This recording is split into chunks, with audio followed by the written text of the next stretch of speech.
செய்தி சங்கீதத்தின் புஸ்தகம் 146 சங்கீதம் 5ஆம் வசனத்திலிருந்து வாசிங்க. 146 சங்கீதம் 5ஆம் வசனத்திலிருந்து. யாக்கோபின் தேவனை தன் துணையாக கொண்டிருந்து தன் தேவனாகிய கர்த்தர் மேல் நம்பிக்கையை வைக்கிறவன் பாக்கியவான். போதும். யாக்கோபின் தேவனை தன் துணையாக கொண்டிருந்து தன் தேவனாகிய கர்த்தர் மேல் நம்பிக்கையை வைக்கிறவன் பாக்கியவான். நாம் தேவன் மேல் ஏன் நம்பிக்கையை வைக்க வேண்டும் என்று சங்கீதக்காரர் ஒரு சில காரணத்தை இங்கு நமக்கு சொல்லுகிறார். தேவன் மேல் ஏன் நம்பிக்கையை வைக்க வேண்டும்? Why we should place our trust on God. எதன மேல நம்பிக்கை வச்சுக்கிறாங்க இன்னைக்கு நிறைய பேர். பணத்து மேல் நம்பிக்கை வைக்கிற ஆட்கள் இருக்கிறாங்க, குடும்பத்தின் மேல் நம்பிக்கை வைக்கிற ஆட்கள் இருக்கிறாங்க, தங்களுடைய படிப்பின் மேல நம்பிக்கை வைக்கிற ஆட்கள் இருக்கிறாங்க. ஆனாலும் கூட தேவன் மேல் ஏன் நம்பிக்கை வைக்க வேண்டும்? Why we should place our trust, ஆண்டவர் மேல் நம்பிக்கையை வைக்க வேண்டும் என்று சொல்லி பார்க்கும்போது ஒரு சில காரணங்களை சங்கீதக்காரர் சொல்றாரு. அதை தான் நம்ம இன்னைக்கு தியானிக்க போறோம். 6ஆம் வசனம் வாசிங்க. அவர் வானத்தையும் பூமியையும் சமுத்திரத்தையும் அவைகளில் உள்ள யாவையும் உண்டாக்கினவர். அவர் வானத்தையும் பூமியையும் சமுத்திரத்தையும் அவைகளில் யாவையும் உண்டாக்கினவர். அவர் என்றென்றைக்கும் உண்மையை காக்கிறவர். அவர் என்றென்றைக்கும் உண்மையை காக்கிறவர். போதும், இங்கே இருப்போம். முதலாவது, தேவனுடைய ராஜ்யமும் தேவனுடைய மகத்துவமும் அவருடைய வல்லமையும் நாம் அறிந்து அதன் நிமித்தமாக தேவன் மேல் நம்பிக்கை வைக்க வேண்டும். அல்லேலூயா. God's kingdom, God's power and God's ability. அவர் எல்லாவற்றையும் ஆளுகிற தெய்வமாக இருக்கிறார். சும்மா நாம் நம்பிக்கை வைக்கிறோம்னா, இப்போ யார் மேலே நீங்கள் நம்பிக்கை வைக்கிறீங்க? ஏன் நம்பிக்கை வைக்கிறீங்க? முதலாவது, யார் என்னன்னு தெரியாதவங்க மேலே நம்பிக்கை வைக்க முடியுமா? இப்போ ஒருத்தருக்கு பணம் கொடுக்குறீங்கன்னே வச்சுக்கோமே, பணம் கொடுத்துட்டு என்ன சொல்கிறீங்க? அவர் திருப்பி கொடுத்துருவாரு அப்படிங்கிற ஒரு நம்பிக்கை இருக்கிறனால தான் என்ன பண்ணுறீங்க? நீங்கள் அந்த பணத்தையும் கொடுக்குறீங்க. நம்பிக்கை இல்லாதவங்களுக்கு என்ன பண்ண மாட்டீங்க, நீங்கள் யாரும் உதவி செய்ய மாட்டீங்க, எப்படியோ கொடுத்துருவாரு. அதே மாதிரி அவரும் சொல்லுவார், நான் உனக்கு கொடுத்துட்றேன் அப்படின்னு சொல்லிட்டு. இப்போ நம்மளுடைய வாழ்க்கையில் முதலாவது நம்ம நல்லா புரிஞ்சுக்கணும், அவர் வானத்தையும் பூமியையும் சமுத்திரத்தையும் அவைகளுள்ள யாவையும் உண்டாக்கினவர். அவர் என்றென்றைக்கும் உண்மையை காக்கிறவர். அதனாலே நான் ஆண்டவர் மேல் நம்பிக்கை உள்ளவனாக இருக்கிறேன். நான் நம்பிக்கை வைக்கிற தெய்வம் அவர் சும்மா சாதாரணமானவர் கிடையாது. அவர் சும்மா இப்படி அப்படின்ட்டு இருக்கிறவர் கிடையாது. அவர் என்கிட்ட எதையாவது எதிர்பார்த்து அதில் எனக்கு உதவி செய்கிறவர் அல்ல. நான் ஆராதிக்கிற ஜீவனுள்ள தெய்வம் அவர் வானத்தையும் பூமியையும் சகலத்தையும் உண்டாக்கினவராக இருக்கிறார். அல்லேலூயா சொல்லுங்க பார்ப்போம். அவருடைய ராஜ்யம் என்பது அது சாதாரணமான ராஜ்யம் இல்லை, அது முடிவில்லா ராஜ்யம். எங்களுடைய முன்னோர்களை கர்த்தர் நடத்தினார், எங்களுடைய முன்னோர்களை கர்த்தர் ஆசீர்வதித்தார். அடுத்து வந்த வம்சத்தை கர்த்தர் நடத்தினார், அவர்களை ஆசீர்வதித்தார். அதற்கு பின் வந்த வம்சத்தையும் கர்த்தர் நடத்தினார், அவர்களை ஆசீர்வதித்தார். இப்பொழுது எங்களையும் கர்த்தர் நடத்துவார், எங்களையும் கர்த்தர் ஆசீர்வதிப்பார். எங்களுக்கு பின் வருகிற சந்ததியும் கர்த்தர் நடத்துவார், அவங்களையும் ஆசீர்வதிப்பார். ஏன்னு சொன்னால் அவர் வானத்தையும் பூமியையும் சகலத்தையும் உண்டாக்கின தேவனாய் இருக்கிறார். அல்லேலூயா சொல்லுங்க. அல்லேலூயா. எலோஹிம், எல் ஷடாய், சர்வ வல்ல தேவன், அல்வா ஒமேகா அப்படின்னு சொன்னா தொடக்கமும் அவர் தான், முடிவும் அவர் தான், எல்லாம் அவருக்குள்ளதான். நேரம் எப்படி வந்துச்சு? யாராவது ஆராய்ச்சி பண்ணி பார்த்துக்கிறீங்களா? டைம் எப்படி வந்துச்சுன்ட்டு? நேரத்தை கொடுத்தவர் கர்த்தர் தான். பைபிளுக்கு தான் போனோம். பகலிலே சூரியன் உதிக்கும், இரவிலே சூரியன் என்ன பண்ணும்? மறையும். இரவுக்கு சந்திரன், பகலுக்கு சூரியன். இரண்டும் உங்களுக்கு என்ன பண்ணும்? நேரத்தை கொடுக்கும். முதல்ல ஆதியாகமம் ஆரம்பிக்கும் போது எப்படிதான் ஆரம்பிக்கும்? முதல் நாளிலே. எப்படி முதல் நாள்னு தெரியும்? இதுதான் கால்குலேஷன். முதல் நாளிலே ஆண்டவர் இதை சிருஷ்டித்தார். இரண்டாம் நாளிலே இதை சிருஷ்டித்தார். மூன்றாம் நாளிலே சிருஷ்டித்தார். நான்காம் நாளிலே சிருஷ்டித்தார். ஐந்தாம் நாளிலே சிருஷ்டித்தார். ஆறாம் நாளிலே சிருஷ்டித்தார். ஏழாம் நாளிலே ஓய்விருந்தார். அப்போ 7 நாள் அது என்னவா மாறிடுச்சு? It became a week. ஒரு வாரமாக மாறிடுச்சு. இப்போ ஆண்டவர் வாரத்தையும் உண்டாக்கிட்டார். நாளை மட்டும் உண்டாக்கல. 7 நாள் என்பது ஒரு வாரம். அந்த சைக்கிளையும் அவர் தான் காமிக்கிறார் மனுஷங்களுக்கு. படைச்சவர் தான் என்ன பண்ணியிருக்கிறாரு? எல்லாத்தையும் பார்த்து பார்த்து செஞ்சிருக்கிறார். அல்லேலூயா, அல்லேலூயா சொல்லுங்க பார்ப்போம். வீடு கட்டுறவங்களுக்கு தெரியும். எல்லாத்தையும் பார்த்து பார்த்து செஞ்சங்க. இந்த மாதிரி தான் கதவு இருக்கணும், இந்த மாதிரி தான் ஜன்னல் இருக்கணும், இப்படித்தான் வெளிச்சம் வரணும், இப்படித்தான் இருக்கணும், அப்படித்தான் இருக்கணும். சாதாரண வீடு கட்டுறவன்னு அப்படி பார்த்து பார்த்து செய்யும்போது உலகத்தை படைத்த ஆண்டவர் அவர் எப்படி எல்லாவற்றையும் பார்த்து எப்படி இருக்க வேண்டும் என்பதை சேர்த்து செய்து இப்பேற்பட்ட தெய்வம் தான். இன்னைக்கு மனுஷனால் படைக்க முடியாது. மனுஷனால் ஒரு உலகத்தை படைக்க முடியாது. சுனிதா வில்லியம்ஸை அமிச்சானுங்க. தெரியுமா யார் சுனிதா வில்லியம்ஸ்ன்ட்டு? அல்லேலூயா. தெரியாதவங்க தெரிஞ்சுக்கோங்க. இந்தியாவிலிருந்து போன ஒரு பெண்மணி ஆஸ்ட்ரோனட். அவங்கள என்ன பண்ணாங்க? ராக்கெட்டுக்குள்ளே போட்டு இன்னும் 2 பேரும் சேர்த்து என்ன பண்ணாங்க? வெளியே பூமிக்கு வெளியே இருக்கிற ஸ்பேஸ் ஸ்டேஷனுக்கு அமிச்சாங்க. 2 வாரத்தில் திரும்பி வந்துடுவாங்க அப்படின்னாரு. 2 வாரம் ஆச்சு, இப்போ 2 மாதம் ஆச்சு, திரும்பி வர முடியல இது வரைக்கும். ஏன்னு சொன்னால் ஃபெயில்டு. மனுஷன் கடைசி வரைக்கும் போராடி கொண்டே தான் இருப்பான் சாதிப்பதற்காக. ஆனால் என்னைக்குமே அவன் படைப்பாளியாய் மாற முடியாது. ஏன்னு சொன்னால் ஒரே ஒரு படைப்பாளி, ஒன்லி ஒன் கிரியேட்டர், ஒரே ஒரு தெய்வம். அவர் யார் என்று சொன்னால் இந்த வானத்தையும் பூமியையும் சகல மண்டலங்களையும் படைத்த ஒரே கர்த்தர். அல்லேலூயா. அவர்தான் நாம் ஆராதித்து கொண்டு இருக்கிற தெய்வம். அந்த தெய்வத்துக்கு நிகரான தெய்வம் இந்த உலகத்தில் எதுவுமே இல்லை. நல்ல ஒரு பாடல் பாடுற, கர்த்தாவே தேவர்களில் உமக்கு ஒப்பானவர் யார்? வேத வசனத்திலிருந்து எடுத்த பாடல். என்ன சொல்ல வரா? எத்தனை தெய்வங்களை வேணால் நீங்கள் உருவாக்குங்க, எத்தனை பேர்கிட்ட வேணாலும் நீங்கள் ஜெபம் பண்ணுங்க, எத்தனை பேர்கிட்ட வேணாலும் பேசுங்க, எத்தனை பேருக்கு வேணாலும் நீங்கள் பலி செலுத்துங்க. ஆனால் கடைசியில் சகலத்தையும் படைத்த ஆண்டவருக்கு முன்பாக தான் நீங்கள் எல்லாரும் நிற்க போறீங்க. அதை யாராலையும் மாற்ற முடியாது. அப்போ சங்கீதக்காரர் என்ன சொல்றாரு? Know the God's kingdom. தேவனுடைய ராஜ்யத்தை அறிந்து, தேவனுடைய வல்லமையை அறிந்து, தேவனுடைய மகத்துவத்தை அறிந்து, அதற்கு பிறகு நம்ம நம்பிக்கையை ஆண்டவர் மேலே வைக்க வேண்டும். அல்லேலூயா. சும்மா நீங்கள் நம்பிக்கை வைக்கிறதுல எந்த பிரயோஜனமும் கிடையாது. நீங்கள் நம்புங்க. என்ன நம்புங்க? ஆண்டவர் வானத்தையும் பூமியையும் சகலத்தையும் உருவாக்கின தெய்வமாக இருக்கிறார்.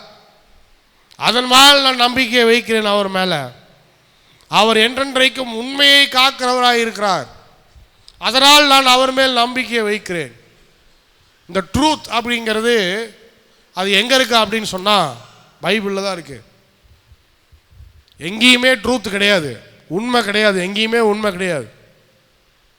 எதை வேணா எடுத்துக்கோங்க, எல்லாம் பொய். சரித்திர புஸ்தகத்தை எடுத்துக்கிட்டா இன்னைக்கு ஒருத்தர் இருப்பான், நாளைக்கு அந்த சரித்திர புஸ்தகத்தை மாற்றிடுவாங்க. நேற்று காந்தி நல்லவராக இருப்பார், இன்னைக்கு காந்தி பொல்லாதவராக மாறிடுவார். நாளைக்கு சொல்லுவான் காந்தி எங்கேயா சுதந்திரம் வாங்கி கொடுத்தான். நடக்குது, உண்மை நடக்கதான்னு சொல்கிறேன். காந்தி எங்கே சுதந்திரம் வாங்கி கொடுத்தாரு? கேள்வி கேட்பான். நேற்று காந்தி தான் சுதந்திரம் வாங்கி கொடுத்தாருன்னு சொல்லுவான்.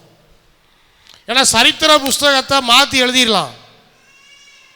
மனிதனால் எழுதப்பட்டவைகள் எல்லாம் ஈஸியாக என்ன பண்ணிடலாம், மாற்றி எழுதிடலாம். நேற்று ஒன்று சொல்லுவான், நாளைக்கு ஒன்று சொல்லுவான். ஆனால் ஒன்றே ஒன்று மாற்றி எழுத முடியாத ஒன்றே ஒன்று என்னன்னு சொன்னால் ஆண்டவருடைய வேத புஸ்தகம்தான். நிறைய பேர் மாற்றுறதுக்கு முயற்சி பண்ணாங்க, ஆனால் மாற்ற முடியல. அல்லேலூயா சொல்லுங்க பார்ப்போம். அல்லேலூயா. ஏன்னு சொன்னால் the Bible is the inspired word of God. தேவன் அந்த உணர்வை கொடுத்து ஒவ்வொரு வார்த்தைகளும் அது எழுதுகிற நபருக்கு எந்தெந்த வார்த்தை எழுத வேண்டும் என்பதை கர்த்தர் தீர்மானித்து சொன்னார். அதனால தான் எழுதியிருக்கிறாங்க. மத்தேயு, மார்க்கு, லூக்கா, யோவான் 4 எடுத்துக்கோங்க. மத்தேயு எழுதின சுவிசேஷம் ஒரு காலத்தில் எழுதப்பட்டுச்சு. முதல்ல மார்க்கு தான் எழுதப்பட்டுச்சு. அதனால தான் பார்த்தீங்கன்னா மார்க்கு ரொம்ப அதிகாரங்கள் கம்மியாக இருக்கும். ஏன்னு சொன்னால் முதல்ல மார்க்கு தான் எழுதப்பட்டுச்சு, அதுக்கப்புறம் மத்தேயு எழுதப்பட்டுச்சு. இந்த சுவிசேஷங்கள் எடுத்து பார்க்கும்போது ஒவ்வொரு சுவிசேஷமும் ஒவ்வொரு பாணியில் எழுதப்பட்டிருக்குது. ஆனால் அவங்க எழுதுகிற சம்பவங்கள் எல்லாம் பார்த்தீங்கன்னு சொன்னால் ஒரே சம்பவம் தான். இப்போ நான் ஒரு சம்பவத்தை பார்க்குறேன், என்னுடைய பார்வையில் அந்த சம்பவத்தை நான் என்ன பண்ணுறேன், எழுதுகிறேன். இந்த மாதிரி ஈரோட்டில் இந்த இடத்தில் இயேசுவானவர் வந்தார், செய்தி கொடுத்தார், இப்படி ஜெபம் செய்தார், இப்பேற்பட்டவங்களுக்கு சுகமானது அப்படிங்கிறத நான் எழுதுகிறேன். நான் என்னை பார்த்த மாதிரி பால்ராஜ் பிரதர் இருக்கிறார், அவரும் பார்த்துருக்கிறார் அந்த சம்பவத்தை. நான் மார்க்குன்னு வச்சுக்குவோம், அவர் மத்தேயின்னு வச்சுக்குவோம். இப்போ அவர் என்ன பண்ணுறாரு அதை எழுதுகிறார். இந்த மாதிரி ஈரோட்டில் இயேசு வந்தார், சுகப்படுத்தினார், இத்தனை பேர் சுகமானார்கள். நான் சுகப்படுத்தினார் மட்டும் எழுதியிருக்கிறேன். அவர் என்ன பண்ணுறாரு, இந்த குடும்பத்தில் சுகம் பெற்றார்கள் அப்படிங்கிறத எழுதுகிறார். அடுத்து லூக்கா பார்க்குறாரு, இல்லை இது ரெண்டுலேயும் கொஞ்சம் மிஸ் ஆகுது, நானும் அங்கே இருந்தேன். மார்க்கு சுகம் பெற்றான்னு எழுதியிருக்கிறாரு, மத்தேயு இந்த குடும்பத்தார் சுகம் பெற்றான்னு எழுதியிருக்கு. எனக்கு அங்கே எத்தனை பேர் இருந்தாங்கங்கிறது தெரியும். இப்போ நான் என்ன பண்ணுறேன் பாரு, ஈரோட்டில் இயேசு வந்தார், ஊழியம் செய்தார், இந்த குடும்பத்தாரை சந்தித்தார், அந்த குடும்பத்தார் சுகம் பெற்றார்கள், சுகம் பெற்றது மாத்திரம் இல்லாமல் இத்தனை பேர் அன்றைக்கு அந்த வீட்டிலே இருந்தார்கள், இவர்கள் எல்லாரும் சாட்சி அப்படின்னு சொல்றார். இப்படி தான் வேத புஸ்தகம் என்பது சும்மா ஒரு கதை புஸ்தகம் அல்ல, ஏதோ ஒரு சரித்திர புஸ்தகம் அல்ல. நடந்த சம்பவங்களை உண்மையால் தேவனுடைய வார்த்தையை கொண்டு எழுதப்பட்ட ஒரே புஸ்தகம் என்னன்னு சொன்னால் அது இந்த வேத புஸ்தகம் தான். அல்லேலூயா, அல்லேலூயா. நடந்த சம்பவங்கள், ஏதோ பொய் கிடையாது, கட்டுக்கதை கிடையாது. ஆண்டவருடைய வார்த்தை எழுதப்பட்டிருக்கிறது, எத்தனை ஜெனரேஷனாக எழுதப்பட்டிருக்கிறது. இது இப்போவும் அப்படியே போயிட போகிறதில்ல. நாளைக்கு நம்மளுடைய பிள்ளைகள், அவர்களுடைய பிள்ளைகள், அவர்களுடைய பிள்ளைகளுக்கும் இது என்ன பண்ண போகுது, போய் சேரப்போகுது. அல்லேலூயா சொல்லுங்க, அல்லேலூயா. பிள்ளைகளுடைய பிள்ளைகளுக்கும் பிள்ளைகளுடைய பிள்ளைகளுக்கும் இது போய் சேரப்போகுது. இதை பாதுகாக்க தான் போகிறாங்க. யாரும் புதுசாக சேர்த்த போகிறதில்ல, இதிலிருந்து யாரும் நீக்க போகிறதில்ல. அப்போது வேர் இஸ் த ட்ரூத், உண்மை எங்கே இருக்குதுன்னு சொன்னால் அது தேவனிடத்தில் தான் இருக்குது, வேத புஸ்தகமாக நம்முடைய கையில் இருக்கிறது.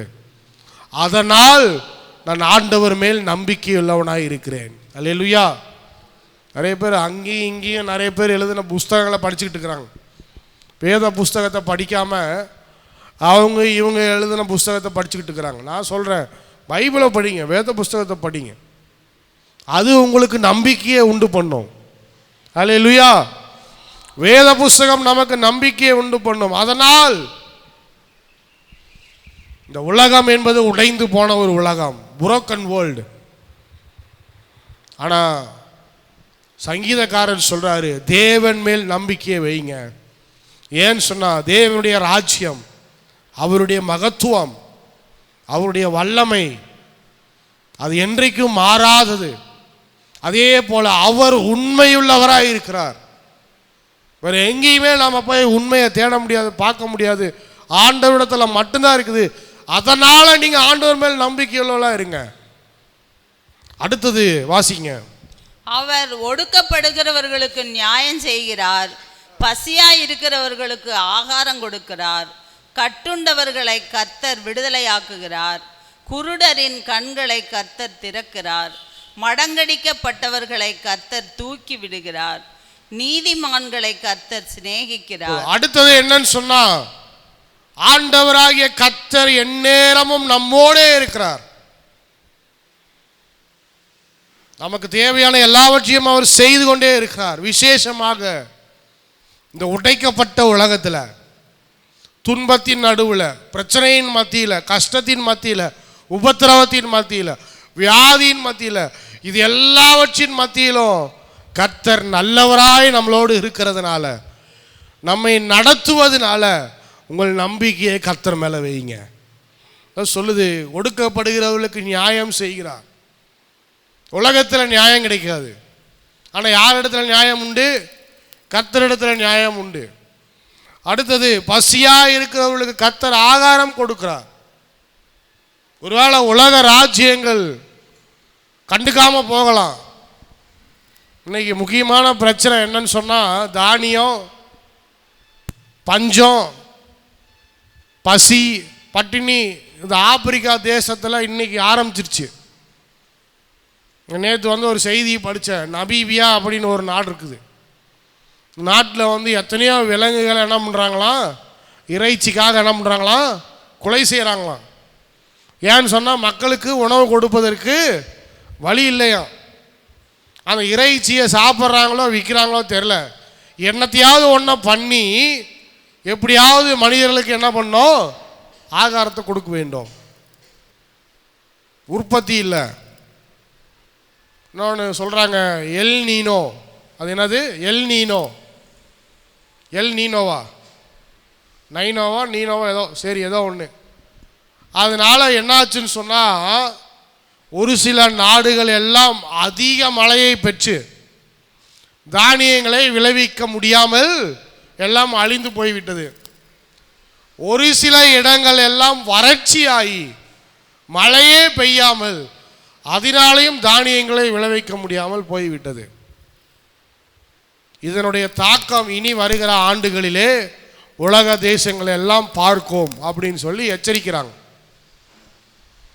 குஜராத்தில் அளவுக்கு அதிகமாக மழை பெஞ்சிட்டு இருக்குது, ஹரியானாவில் அளவுக்கு அதிகமாக மழை பெஞ்சிட்டு இருக்குது, பஞ்சாபில் மழை பெஞ்சிட்டு இருக்குது, மகாராஷ்டிராவில் மழை பெய்யுது. மழை பெஞ்சால் என்ன பாஸ்டர் ஆகும்? இப்போ ஒன்றும் ஆகாது. இனி வருகிற காலத்தில் தெரியும். கோதுமை இருக்காது, வெங்காயம் இருக்காது, பருப்பு இருக்காது, ஒன்றொன்னா எல்லாம் காலி ஆகிட்டே போகும். என்னன்னா, இவ்வளோ மழை பெஞ்சதில் எல்லாம் போச்சு. இப்போ பஞ்சம் என்பது மிகப்பெரிய பிரச்சனை. ஆனால் ஆண்டவர் சொல்வார், பசியாக இருக்கிறவங்களுக்கு நான் ஆகாரம் கொடுக்குறேன். அல்லேலூயா. இதனால தான் கர்த்தர் மேலே நம்பிக்கை வைக்கணும். ராஜ்யங்களெல்லாம் கையை விரிச்சிட்டு போயிடும். ஒரு சில வருஷத்துக்கு முன்னாடி ஸ்ரீலங்காவை பார்த்தோம், எப்படி கையை விரிச்சிட்டாங்கன்ட்டு. பெட்ரோல் டீசலை சுத்தமாக நிப்பாட்டிட்டான், அவ்வளோதான். எல்லோரும் கார் வச்சுருக்கிறான், ஒருத்தரும் யூஸ் பண்ண முடியல. எல்லாம் கேனை வச்சுக்கிட்டு டிவியில் பார்த்தீங்கள, அந்த மாதிரி நம்ம நாட்டில் எல்லோரும் கேனை வச்சுக்கிட்டு நிற்கிற சூழ்நிலை வந்துச்சுன்னு சொன்னால் அவ்வளோதான். என்ன யூஸு? அப்போ ஏன் சொல்கிறோம் அப்படின்னு சொன்னால், நம்பிக்கை நம்ம அவங்க மேலே வைக்கல, நம்ம யார் மேலே வைக்கிறோம்? கர்த்தர் மேலே வைக்கிறோம். அவர் சொன்னார், ஒடுக்கப்படுகிற ஜனங்களுக்கு நான் நீதியையும் நியாயத்தையும் செய்கிறவனாக இருக்கிறேன், பசியாக இருக்கிறவங்களுக்கு நான் ஆகாரத்தை கொடுக்கிறவனாக இருக்கிறேன். அடுத்தது வாசிங்க. கட்டுண்டவர்களை கர்த்தர் விடுதலையாக்குகிறார். கட்டுண்டவர்களை கர்த்தர் விடுதலையாக்குறார். அடுத்தது புரோக்கன்னஸ், பாண்டேஜஸ். கட்டுண்டவர்கள் அப்படின்னு சொன்னால் அந்த பாண்டேஜஸ், அதாவது அடிமைத்தனத்தின் கீழே இருக்கிற ஜனங்களை கர்த்தர் விடுதலையாக்குறார். எதுக்கு அடிமைத்தனம்? இன்னைக்கு பாவத்துக்கு அடிமைத்தனம். இன்னைக்கு எல்லாரும் சொல்கிறாங்க, டாஸ்மாக ஒழிங்க, மதுவை ஒழிங்க, கஞ்சாவை ஒழிங்க சும்மா சொல்லிக்கிட்டே இருக்க வேண்டியது தான். அது ஒழிக்கணும்னா அது ஆண்டவரால் மட்டும்தான் முடியும். எத்தனையோ போதை மருந்துகளால் நிறைய பிரச்சனைகள் இப்போ நம்ம தேசத்தில் நடந்துக்கிட்டு இருக்குது. சரியான அந்த போன 2-3 மாதத்துக்கு முன்னாடி ஒரு காலேஜில் பார்த்தீங்கன்னா, அது என்ன ஊர், நம்ம ஷிலாங்லேயே ஏதோ ஊர், ஒரு காலேஜில் நியூஸில் சொன்னாங்க. ஒரு காலேஜில் ஸ்டூடெண்ட்ஸுக்கு 350 ஸ்டூடெண்ட்ஸுக்கு HIV பாசிட்டிவ். படிக்க போன ஸ்டூடெண்ட்ஸுக்கு 350 பேருக்கும் என்னமோ HIV பாசிட்டிவ் செக் பண்ணிக்கிறாங்க. திடீர்னு யாரோ ஒருத்தனுக்கு வந்திருக்குது, அவனை சுற்றி இருக்கிற 2-3 பேரை செக் பண்ணாங்க. கடைசியில் பார்த்தா எத்தனையோ பேருக்கு HIV பாசிட்டிவ். எல்லாரும் வீட்டுக்கு அனுப்பிச்சிட்டாங்க.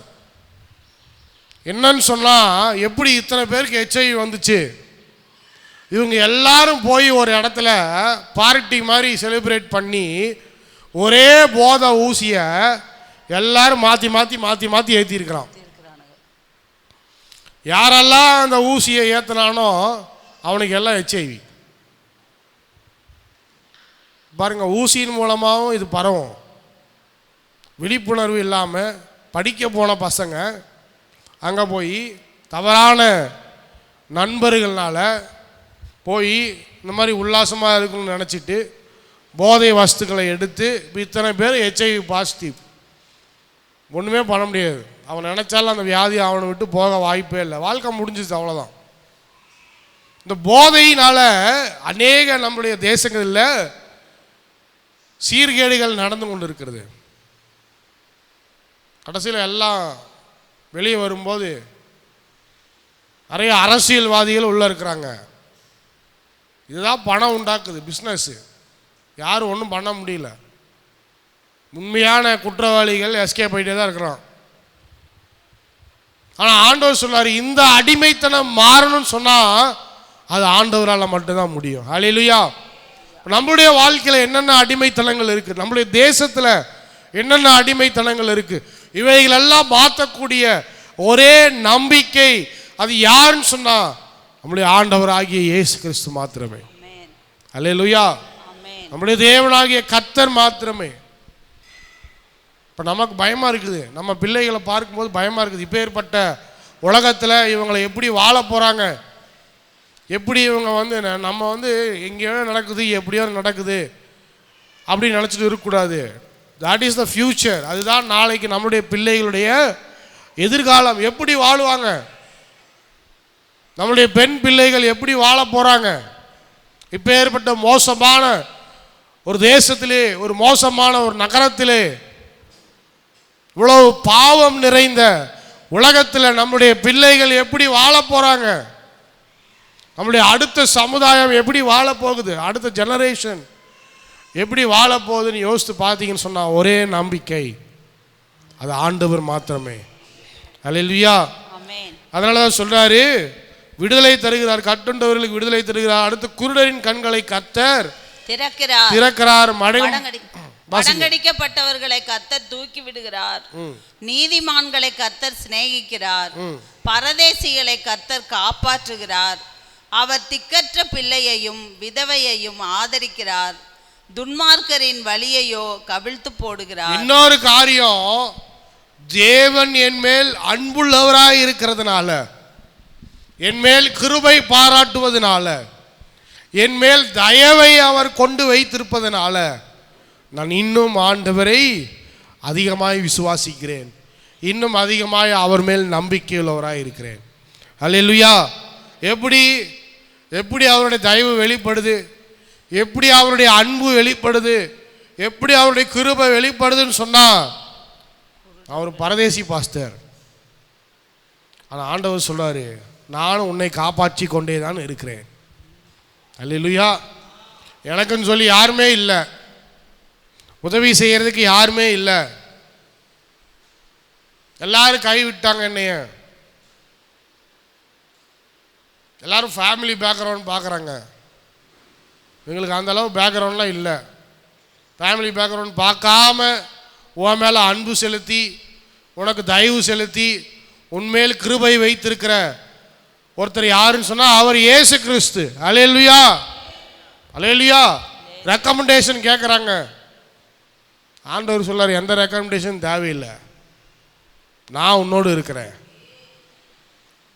வேலைக்கு அது கேட்குறாங்க, இது கேட்குறாங்க, எதுவுமே தேவையில்லை, நான் உன்னோடு இருக்கிறேன். அல்லேலூயா. எத்தனையோ பேர் போய் ஏமாந்துட்டு வராங்க.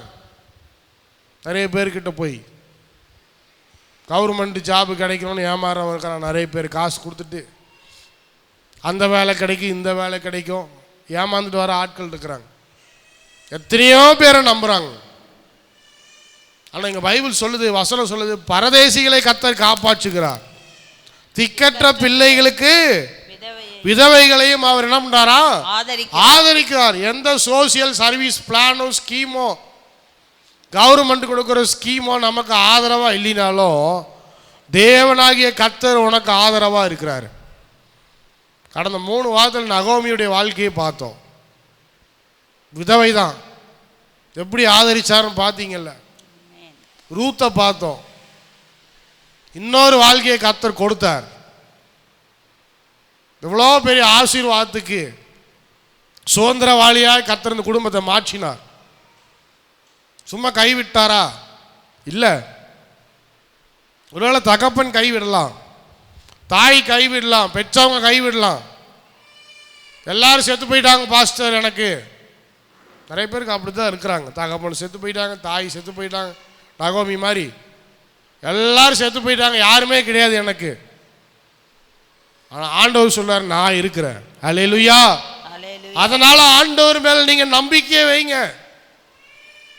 அவர் சொல்றாரு, நான் திக்கற்ற பிள்ளைகளையும் விதவைகளையும் ஆதரிக்கிறவனாக இருக்கிறேன். யாரும் அவங்கள டச் பண்ணவே முடியாது. ஏன்னா தேவனுடைய நேரடி தயவும் ஆண்டவருடைய கிருபையும் உங்க மேல இருந்து கொண்டே தான் இருக்கிறது. நீங்க எங்கெல்லாம் போறீங்களோ ஆண்டவர் அங்க தேவ தூதர்களை அனுப்புறாரு. அல்லேலூயா சொல்லுங்க பார்ப்போம். தேவ தூதர்கள் யாருக்கு? ஆண்டவருக்கு வேலை செய்ய. அவருக்கு மட்டும் வேலை செய்யல, மனுஷங்களுக்கு வேலை செய்யறாங்களாம். ஆண்டவர் கமாண்ட் பண்றாராம், தேவதூதர்கள் வந்து மனுஷங்களுக்கு என்ன பண்றாங்களாம்? நம்மளால பார்க்கல, நம்ம பார்க்கறது இல்லை, ஆனால் வேலை செய்வாங்க நமக்கு. நிறைய நேரங்களில் நான் பார்த்துருக்குறேன். திடீர்னு யாராவது ஒருத்தவங்க வருவாங்க, யாருன்னே தெரியாது, உதவி செஞ்சுட்டு அவங்க பாட்டு என்ன பண்ணிடுவாங்க, போயிடுவாங்க. யாரு? ஆண்டவரால் நியமிக்கப்பட்டவங்க, தேவனால் நியமிக்கப்பட்ட தயவு. எப்படி ரூத்துக்கு போவாஸ் மூலமாக தயவு ஏற்படுத்தினார் கர்த்தர், அது மாதிரி நமக்கு தேவதூதர்களை கர்த்தர் வைத்திருக்கிறார். ஹல்லேலூயா. அடுத்தது, கர்த்தர் சதா காலங்களிலும் அரசாளுகிறார். கர்த்தர் சதா காலங்களிலும் அரசாளுகிறார். சீயோனே, சீயோனே, உன் தேவன் தலைமுறை தலைமுறையாகவும் ராஜரீகம் பண்ணுகிறார். அல்லேலூயா. ஆமென். அல்லேலூயா. தாவீது ராஜா அல்ல. யாரு ராஜா? தேவனாகிய கர்த்தர்.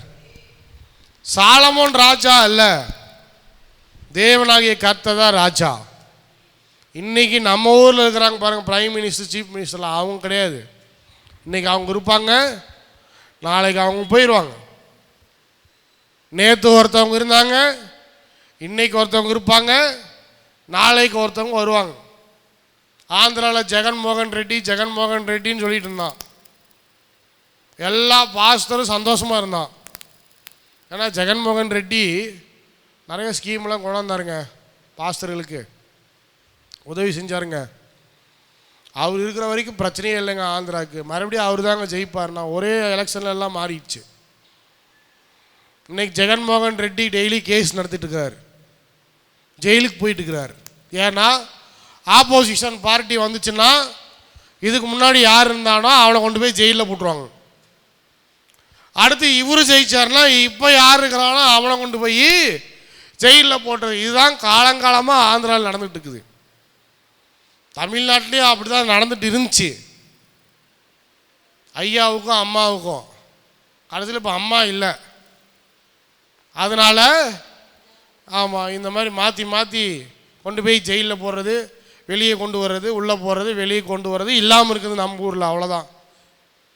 இது மனுஷனுடைய ராஜ்யம். நீ எதுக்கு அது மேலே போய் விசுவாசத்தை வைக்கிற? இன்னைக்கு ஜெகன்மோகன் இருப்பார், நாளைக்கு ஜெகன்மோகன் இல்லாமல் போயிடுவார். இன்னைக்கு ஸ்டாலின் இருப்பார், நாளைக்கு ஸ்டாலின் இல்லாமல் போயிடுவார். திடீர்னு தளபதி விஜய் கூட உட்காந்துருக்கலாம் போய் மேலே. இவனுங்க எல்லாரும் சேர்ந்து போய் ஓட்டு போட்டானுங்கன்னா என்ன ஆகுறது நிலமை? யாரும் சொல்லவே முடியாது. அப்புறம் என்ன நடக்கும்? கிறிஸ்தவங்களுக்கு, சபைகளுக்கு என்ன நடக்கும்? ஊழியத்துக்கு என்ன நடக்கும்? ஏன்னு சொன்னால் ராஜா இங்கே இவர் இல்லை. ராஜா யாருன்னு சொன்னால் ஆண்டவராகிய கர்த்தர். why we should trust in God? தேவன் மேலே நம்பிக்கை வைக்க வேண்டும் என்று சொன்னால் தலைமுறை தலைமுறையாக அவருடைய ஜனங்களை ஆட்சி செய்து கொண்டிருக்கிறவர் யார் என்று சொன்னால் அதிகாரியோ அமைச்சரோ அல்ல, தேவனாகிய கர்த்தர். இஸ்ரவேலை யார் ஆட்சி பண்ணி கொண்டிருந்தது? தேவனாகிய கர்த்தர். நியாயாதிபதிகளுடைய காலத்தில் யார் ஆட்சி பண்ணி கொண்டிருந்தது? தேவனாகிய கர்த்தர். எல்லாரும் சேர்ந்து ராஜா வேணும்னு சொன்னாங்க, சவுல் கொடுத்தாரு. சவுல் இருக்கும்போது யார் ஆட்சி பண்ணி கொண்டிருந்தது? தேவனாகிய கர்த்தர். ஒரு பெலிஸ்தியன் வரான், கேலி பண்ணுறான், கிண்டல் அடிக்கிறான். என் பையன் கேட்குறான் இன்னைக்கு வரைக்கும், கோலியாத்து மாதிரி ஒரு ஆளை காட்டுங்க டாடி. டிவியில் பார்த்துட்டு இப்போ கேட்டுக்கிறான், கோலியாத்து மாதிரி ஒரு ஆளை. ஆனால் நம்ம ஊர்லலாம் யாரும் இல்லைப்பா, கொஞ்சம் பொறு, எங்கேயாருந்து வந்தால் காமிக்கிறேன் அப்படின்னு சொல்லி வச்சுருக்கிறேன். அத்தனை அடி ஹைட்டு, அத்தனை அடி வெயிட்டு, வந்து அப்படியே நின்றுட்டு சொல்கிறான், ஏய் இஸ்ரவேலர்களே, ஒன்றுத்துக்கு உதவா ஜனங்களே, சின்ன பசங்களே, தைரியம் இருந்தால் என்கிட்ட வந்து சண்டை போடுங்கடா. இன்னமும் உங்களுடைய கர்த்தர் மகா பெரியவர், வானத்தையும் பூமியும் படைச்சவர் அப்படி இப்படின்னு சொல்லிட்டு இல்லாத கதையெல்லாம் விட்டுட்டு இருக்கிறீங்களே, யாருக்கிட்டையாவது தைரியம் இருந்தால் வந்து சண்டை போடுங்கண்ணா என்கிட்ட. முதல்ல ஓடி ஒளிஞ்சவன் யார் தெரியுமா? மக்கள் கேட்ட ராஜாவாகிய சவுல் தான். ஏன் தைரியமாக போய் சண்டை போடுறது? போய் சண்டை போட வேண்டியதானே. என்ன ஏண்டா எங்களுடைய கர்த்தரை பற்றி நீ எப்படி இப்படிலாம் பேசலாம்? ஒருத்தன் அப்படித்தான் சென்னிமலையில் ஏதோ பிரச்சனை நடந்துகிட்ருக்குது. போதர் ஐக்கியத்துலேருந்து கூட்டிகிட்டு போய் போராட்டம் பண்ணலாம் அப்படின்னு சொல்லி கூட்டிகிட்டு போயிருக்கிறாங்க. ஒருத்தன் உணர்ச்சி வசப்பட்டு என்ன பண்ணிட்டான், மைக்கை வாங்கி, சென்னிமலையா இதெல்லாம் ஒரு மலையாது, பெரிய மலை, இயேசுவி நாமத்தினால் இதெல்லாம் நான் ஜபமலையாக மாத்திரன்ட்டான். அது வரைக்கும் எல்லாம் அமைதியாகத்தான் இருந்தானுங்க. இது சொன்ன உடனே என்ன பண்ணிட்டாங்க, எல்லாம் சேர்ந்து கூட்டிட்டாங்க. சென்னி மலையா ஜபமலையாக மாத்திரம். எவன்டா அவன் பேசுனது? வாடாங்க. கேஸ் போயிடுச்சு அவன் மேலே. பேசினவன் நிற்க வேண்டியதானே, ஓடி ஒளிஞ்சுக்கிட்டான். எங்கே போலீஸ் நம்மளை கூட்டிகிட்டு போய் அரெஸ்ட் பண்ணிடுவாங்க. எதுக்கு இது மாதிரி பேசணும்? அமைதியாக உட்காந்துருக்க வேண்டியது தானே, வாயை வச்சுக்கிட்டு. கேஸ் பதிவாயிருச்சு, முடியவே முடியாது, எல்லா சர்ச்சையும் காலி பண்ண அப்படிங்கிறாங்க. பிரச்சனை பெரிய லெவலில் போகுது. எஸ்பி கேட்குறாங்க, ஈரோடு எஸ்பி, இந்த பேசுகிறவனை கொண்டு வந்து எங்கிட்ட கொடுங்க, அப்போ தான் நாங்கள் ஏதாவது பண்ணுவோம், இதை இல்லைன்னா நாங்கள் ஒன்றும் பண்ண மாட்டோம். அவன் எங்கே வருவான் பேசினவன்? அவன் தான் ஓடி மறைஞ்சுக்கிட்டானு. அப்புறம் அது இது ஏதோ சொல்லி மன்னிப்பு கேட்டு, இந்த மாதிரிலாம் பொது வெளியில் நாங்கள் பேச மாட்டோம் அப்படின்னு லெட்டரில் எழுதி கொடுத்தாங்க பாஸ்டர்மார்கள்லாம் சேர்ந்து. எதுக்கு இந்த மாதிரி பெயின் பண்ணணும்? எதுக்கு சொல்கிறேன் அப்படின்னு சொன்னால், சும்மா அப்படியே தைரியம் வரட்ட தைரியம் முன்னாடி காட்டலாம். ஆனால் கோலியாத்து மாதிரி ஒரு ஆள் வந்ததுக்கப்புறம் சண்டை போகிறதுக்கு சவுலுக்கிட்ட தைரியம் இல்லை, ஓடி போய் ஒளிஞ்சுக்கிட்டான். அவனா ராஜா? பார்க்குறாரு, ஜீவனுள்ள தேவன், வானத்தையும் பூமியும் சிருஷ்டித்த கர்த்தர் சொல்கிறாரு, சவுலே நீ வேணா ஓடி போய் ஒளிஞ்சுக்கலாம், ஆனால் இந்த பெரிய இவ்வளோ பெரிய கோலியாத்த ஒரு சின்ன பையனை வச்சு எப்படி அடித்து தூக்குறேன்னு பாரு. அப்புறம் தான் தாவீதுக்கே அழைப்பு வருது. அல்லேலூயா சொல்லுங்க பார்ப்போம். அல்லேலூயா. தாவீதுக்கு ஒன்றும் ராஜாவாகணும்னு ஆசை இல்லை. ஏன்னா அங்கே அரசாட்சி செய்கிறவர் யார்? எதுக்காக சொல்கிறேன், நல்ல பாயிண்ட் நோட் பண்ணோம். அரசாட்சி செய்கிறவர் யார்? தேவனாகிய கர்த்தர். சவுல் இல்லை. தாவீது வரான், அடிக்கிறான், கீழே விழுறான். அப்புறம் எல்லாருக்கும் தைரியம் வருது. ஆடு மேய்க்கிற பையன் அடித்ததுக்கப்புறம் தைரியம் வருது எல்லாருக்கும். இப்போ எல்லாரையும் குத்துறாங்க, கொலை பண்ணுறாங்க. அடுத்து தாவீது ராஜாவாக வரான். இப்பயும் யார் அரசாட்சி செய்கிறது? யார் அரசாட்சி செய்கிறது? தாவீது அல்ல, தேவனாகிய கர்த்தர். ஒரு சில சூழ்நிலையில் தாவீது அவனே அரசனுங்கிறத காமிக்க நினச்சான். ஸ்ட்ராட்டஜியெல்லாம் போட்டான். எல்லா இடத்துலையும் அடி வாங்கினான். அடி உதவுழுந்துச்சு அவனுக்கு. அடுத்து உயிருக்கு பயந்துக்கிட்டு போய் படுத்துக்கிட்டான். ஒருத்தர் 2 பேர் கிடையாது, எல்லாரும் அவனுடைய எதிரியெல்லாம் ஒன்று சேர்ந்து பர்ஃபெக்டாக ஒரு ஸ்ட்ராட்டஜியை போட்டு இன்னைக்கு தாவீது க்ளோஸ்ரா. அந்த விஷயம் தாவீதுக்கு தெரிய வருது. ஐயையோ, எல்லாரும் சேர்ந்து நமக்கு விரோதமாக வலை விரித்து எப்போ விழுவோன்னு காத்துக்கிட்டு இருக்கிறாங்களே.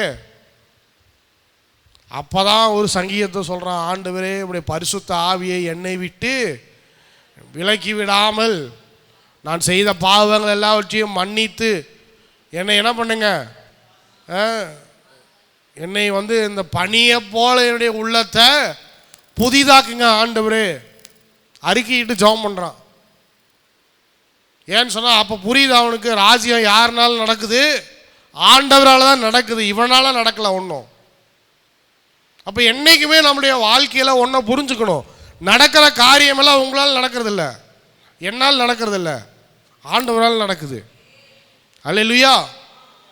இதை யார் புரிஞ்சுக்கிறாங்களோ அவங்க பாருங்க தன்னால் ஆண்டவர் மேல் நம்பிக்கை வைப்பாங்க.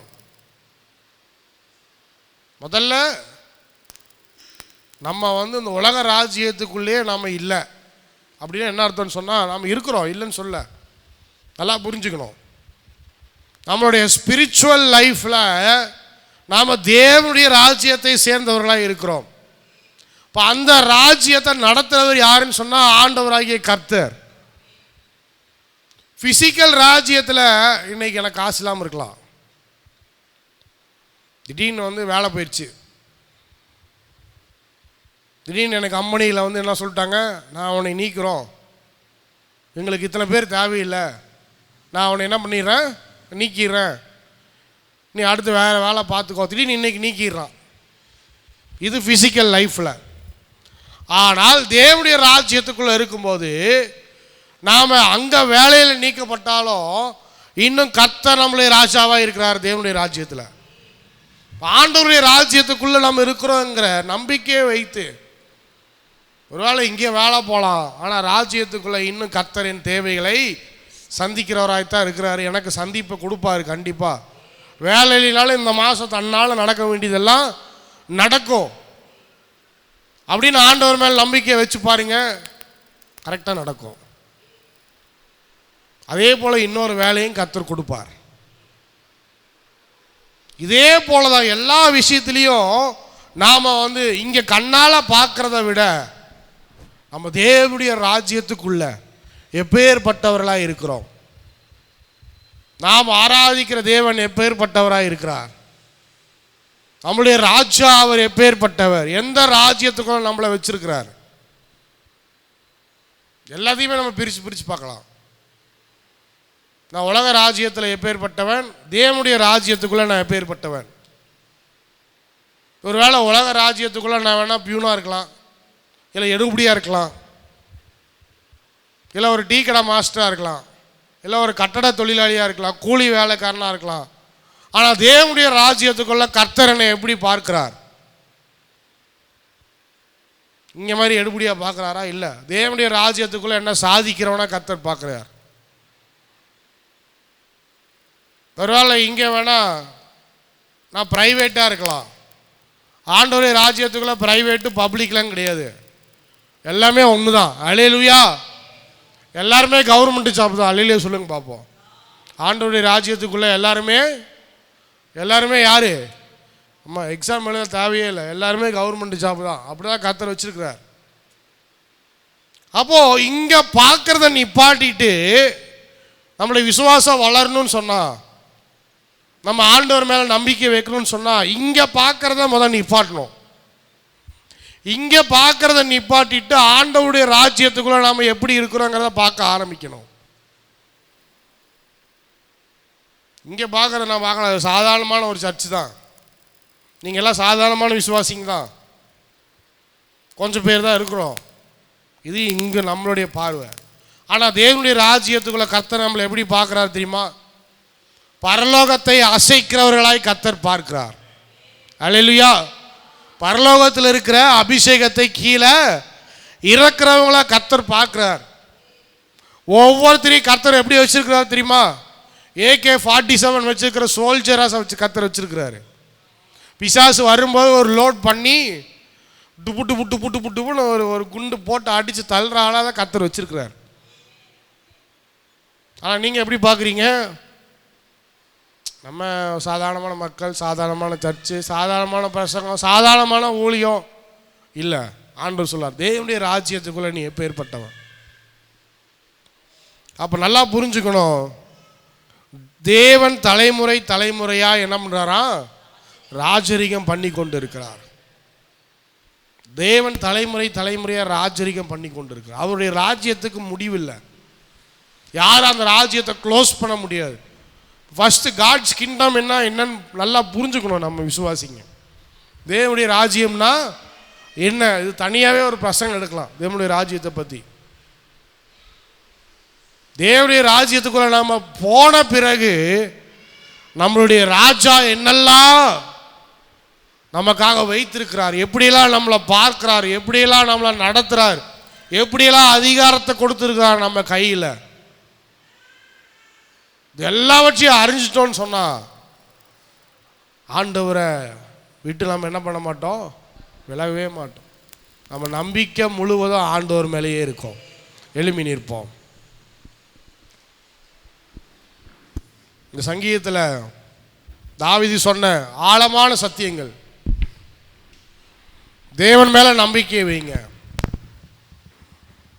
ஏன்னு சொன்னா, நம்ம நம்பிக்கைக்கு பாத்திரவான் யாருன்னு சொன்னா அவர் தேவனாகிய கர்த்தர் மாத்திரமே. விதவைகளை சிநேகிக்கிறார், குருடர்களுக்கு பார்வையை கொடுக்கிறார், கட்டுண்ட ஜனங்களை கர்த்தர் விடுதலையாக்குகிறார், மடங்கடிக்கப்பட்டவர்களை யாவரையும் கர்த்தர் தூக்கி விடுகிறார், இல்லாதவங்களுக்கு கர்த்தர் கொடுக்கிறார். ஏன்னு சொன்னா அவர்தான் ராஜா, அவர்தான் வானத்தையும் பூமியையும் படைத்த தேவன், அவர்தான் அதிபதி. அவரை காட்டிலும் இந்த உலகத்தில் நன்மை செய்கிறவர்கள் யாரும் இல்லை. Trust in the Lord. உன் வாழ்க்கையை ஆண்டவர் கையில் ஒப்பு கொடுத்த அவரை விசுவாசி, அவர் மேல் நம்பிக்கையாயிரு. அவர் எல்லாவற்றையும் வாய்க்க செய்கிறவராய் இருக்கிறார். சூழ்நிலைகளை பார்க்கலாம் பெரியவர் நம்முடைய தேவனாகிய கர்த்தர், அவர் நடத்துகிறவராய் இருக்கிறார். நிறைய நேரங்களில் சோர்ந்து போறோம். ராஜ்யத்தில் சோர்வே இல்லை, ஆண்டவருடைய ராஜ்யத்தில் சோர்வே இல்லை. என்றைக்குமே ஒரு படை வீரன்,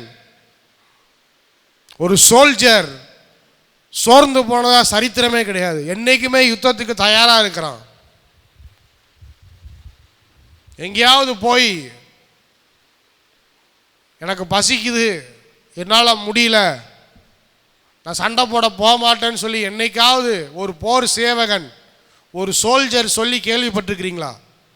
இல்லை. எல்லா நாளும் ஆயத்தமாக இருக்கிறான். அதே போல் கர்த்தர் தேவனுடைய ராஜ்யத்துக்குள்ள உங்கள் எல்லாரையும் ஒரு போர் வீரனாய் வீராங்கனையாக கர்த்தர் வைத்திருக்கிறார். தொடர்ந்து போராடுங்க. தேவனுடைய ராஜ்யத்துக்கு முடிவு இல்லை. தொடர்ந்து ஆண்டவரை விசுவாசிங்க, தொடர்ந்து ஓடுங்க. பிசாசின் தந்திரங்கள் எல்லாத்தையும் தொடர்ந்து உடைத்து எறியுங்க. ஏன்னு சொன்ன கர்த்தர் உங்களோடு இருக்கிறார், ஆண்டவர் உங்களோடு இருக்கிறார், அவருடைய பலன் உங்களோடு இருக்கிறது, அவருடைய அபிஷேகம் உங்களோடு இருக்கிறது. அப்படி கிருபை உங்கள் மேல இருக்கிறது. நீங்க போற இடத்துல எல்லாம் கர்த்தர் ஜெயத்தை கொடுக்கிறார், வெற்றியை கொடுக்கிறார். எல்லா பிசாசின் தந்திரங்களையும் உடைத்து எரிகிற அளவுக்கு கர்த்தர் உங்க கையில் அபிஷேகத்தை கொடுத்திருக்கிறார். அதை எடுத்து பயன்படுத்துங்க.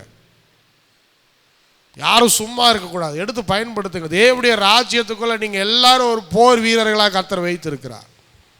அவர் மேல் நம்பிக்கை வைங்க, அவருக்காக ஊழியம் செய்யுங்க. கர்த்தர் இன்னும் அதிகமாக உங்களை ஆசீர்வதிப்பார். நல்ல ஆண்டவரே, இந்த காலை நேரத்திலும் கூட எங்களோடு பேசின வார்த்தைகளுக்காக நன்றி செலுத்துகிறோம். இன்றைக்கு வந்த ஒவ்வொருவரையும் ஆசீர்வதிங்க. யாரும் சோர்ந்து போகக்கூடாது. யாரும் ஆண்டவரே பசியிலையும் பட்னியிலையும் வாடிக்கொண்டு எனக்கு உதவி செய்ய யாரும் இல்லை என்று சொல்லி கதறுகிற ஜனங்களாக இருக்கக்கூடாது. தேவனுடைய ராஜ்யத்துக்குள்ள நீர் எல்லாரையும் போர் வீரர்களாய் வைத்திருக்கிறீர், வீராங்கனையாய் வைத்திருக்கிறீர். கர்த்தர் ஒவ்வொருவரையும் வழி நடத்த முடியாது செபிக்கிறேன். பலப்படுத்துங்க, ஆசீர்வதிங்க. ஒவ்வொரு குடும்பத்தையும் ஆசீர்வதிங்க, தேவைகளை சந்திங்க, வழி நடத்துங்க. அடுத்த வாரம் நடக்க போற கூட்டத்துக்காக நாங்கள் செபிக்கிறோம். அதற்கு இருக்கிற எல்லா தடைகளையும் கர்த்தர் மாற்றுவீராக. பிசாசு செய்ய நினைத்த காரியங்கள் எல்லாம் இயேசுவின் நாமத்தினால இப்பொழுதே உடைக்கப்படுவதாக ஆண்டவரே. பலப்படுத்துங்க. அநேகர் ரட்சிக்கப்படணும் ஆண்டவரே, அதான் எங்களுடைய எதிர்பார்ப்பு. ரட்சிக்கப்படணும், தேவனுடைய ராஜ்யத்துக்குள்ளே சேரணும். உதவி செய்யுங்க, வழி நடத்துங்க. தொடர்ந்து அதுக்காக படுகிற பிரயாசங்கள் எல்லாம் ஆசீர்வதிங்க, பலப்படுத்துங்க. இன்றைக்கு வந்த ஒவ்வொருத்தருடைய குடும்பத்தையும் ஆசீர்வதிங்க, பலப்படுத்துங்க. இயேசுவின் நாமத்தினால செபிக்கிறேன் நல்ல பிதாவே. என் ஆத்துமா உம்மை நோக்கி அமர்ந்திருக்கும், நான் நம்புவது உம்மாலேயாகும். என் ஆத்துமா உம்மை நோக்கி அமர்ந்திருக்கும், நான் நம்புவது உம்மாலேயாகும். கிருபையும் மகிமையும் ஆண்டவரே, கிருபையும் மகிமையும் நிறைந்தவரே, சமயத்தில் தக்க பலன் அளிப்பவரே, கிருபையும் மகிமையும் நிறைந்தவரே, சமயத்தில் தக்க பலன் அளிப்பவரே, அசைவுற விடமாட்டீர், என்னை அசைவுற விடமாட்டீர். ஆமென். அசைவுற விடமாட்டீர், என்னை அசைவுற விடமாட்டீர். என் ஆத்துமா உம்மை நோக்கி, என் ஆத்துமா உம்மை நோக்கி அமர்ந்திருக்கும், நான் நம்புவது உம்மாலேயாகும். என் ஆத்துமா உம்மை நோக்கி அமர்ந்திருக்கும், நான் நம்புவது உம்மாலேயாகும். கண்மலையே, கண்மலையே, அடைக்கலமே, என் பலனே, என்னை மீட்டவரே, கண்மலையே, அடைக்கலமே, என் பலனே, என்னை மீட்டவரே, அசைவுற விடமாட்டீர், என்னை அசைவுற விடமாட்டீர். என் ஆத்துமா உம்மை நம்பியிலை பாரிடும், நான் நம்புவது உம்மாலேயாகும். எல்லாரும் சேர்ந்து, என் ஆத்துமா உம்மை நம்பியிலை பாரிடும், நான் நம்புவது உம்மாலேயாகும்.